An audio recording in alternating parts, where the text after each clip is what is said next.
In this industry, there's a lot of key information that's not as available as it should be.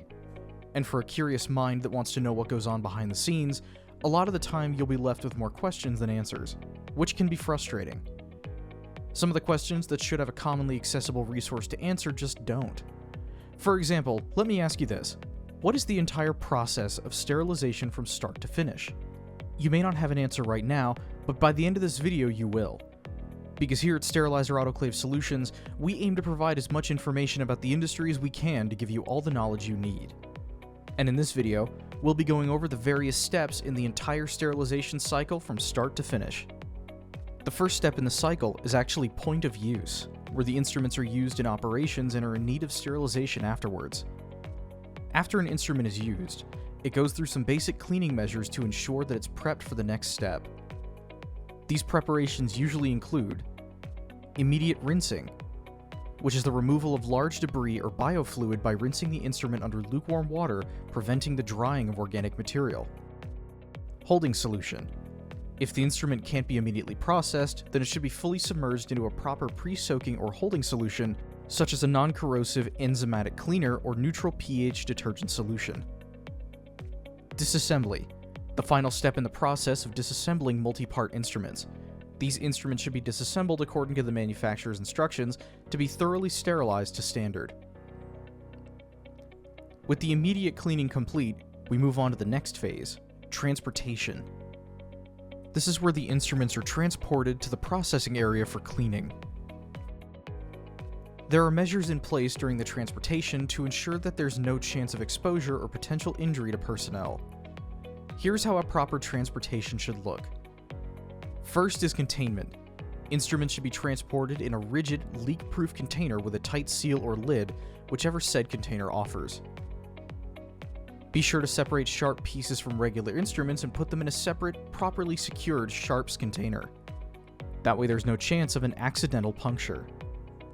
Lastly, plot a dedicated route for transport. To minimize the risk of cross-contamination, a proper route or method of planning should always be used. Once the instruments are properly transported to their destination, the next phase of processing begins. Now we're at the cleaning phase of the cycle itself. Cleaning your instruments in this phase involves various methods to remove organic matter and reduce the number of microorganisms on any given instrument to allow the sterilizer to effectively kill any remaining pathogens. When you're dealing with the instruments during the cleaning phase, ensure that your processing work area is sterile to prevent contamination. There are a number of ways to go about cleaning your instruments this way. Firstly, there's the obvious manual cleaning. Simply scrubbing instruments with a brush and detergent solution. If you manually clean your instruments, ensure that this is done under running water, with proper personal protection equipment, and to avoid contaminating the area with splashing. But manual washing has its ups and downs when it comes to cleaning, and in the modern age, the washer disinfector has largely solidified its presence as the superior alternative to hand washing.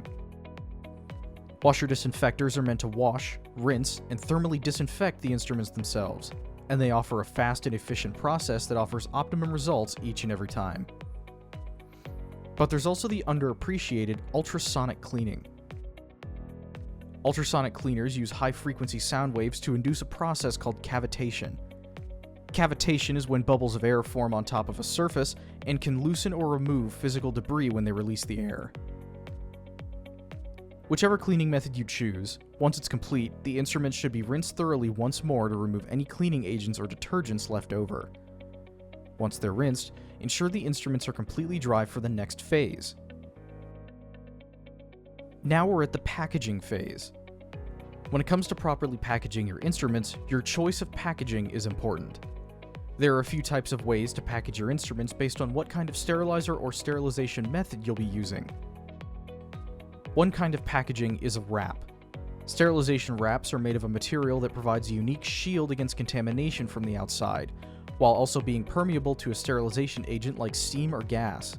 They also help maintain the instrument's sterility until they're used again. The other method of packaging are sterilization packs. They look like regular sealed containment bags, but like the wraps, they also utilize a shield that prevents outside contamination, but also maintains an internal, aseptic environment to maintain sterility. When you package your instruments, one of the most important things to remember is inspection. Ensure that your packages have no signs of tears, perforations, or leaks. Any form of opening or leak is an indicator that your tools are contaminated by the outside air, and they must be cleaned and disinfected again and repackaged properly. Once you choose whichever method fits your sterilization criteria and properly package your tools, it's time to move to sterilization. First, your choice of packaging matters, depending on the autoclave you have. But loading the packages also matters to ensure proper sterility. Be sure to load the autoclave properly according to the manufacturer's instructions, which can usually be found in the user's manual. Water quality is also a huge part of the sterilization cycle as well. The water that your sterilizer uses can come from different places, so you also need to keep that in mind. Autoclaves require pure, distilled water to sterilize to the proper standard, and there are water purification systems that can do that for you, like the Sterile System G5 or the VistaPure water filtration system. Each one utilizes filtration cartridges that put water through multiple treatment stages to give you the water your sterilizer needs. Moving on from that, now it's a matter of starting the cycle. Choosing the correct temperature, pressure, and time according to the proper cycle type is important.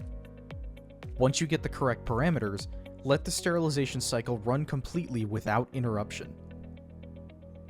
Be sure that you're also monitoring the sterilization throughout the cycle.